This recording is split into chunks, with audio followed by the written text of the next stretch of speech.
Les technologies spatiales de plus en plus sollicitées dans la lutte contre le braconnage. Les experts en technologie et les défenseurs de l'environnement réunis depuis lundi à Nairobi au Kenya, dans le cadre d'une conférence sur la technologie spatiale et le braconnage, ont relevé de récents progrès. Désormais, radars et satellites peuvent transpercer les nuages pour détecter les braconniers.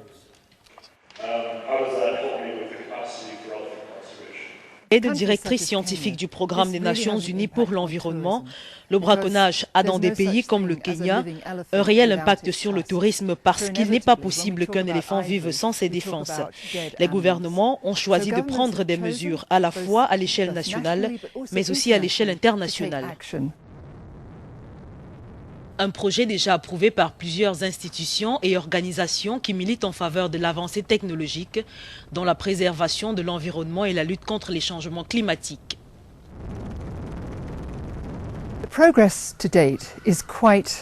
Les progrès à ce jour sont tout à fait étonnants. Nous avons pris des engagements à long terme pour des actions concrètes, comme surveiller individuellement les animaux, savoir où ils sont grâce à une alerte, être en mesure de les suivre dans des lieux où se déroulent des actes illégaux sur les marchés, dans les zones forestières et le marché noir par exemple, a-t-elle ajouté.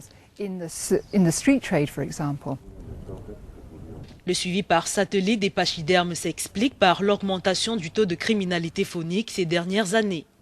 Selon un rapport 2016 du Programme des Nations Unies pour l'environnement et Interpol, il a augmenté de 26%, surpassant désormais le trafic illégal des armes légères évalué à 3 milliards de dollars.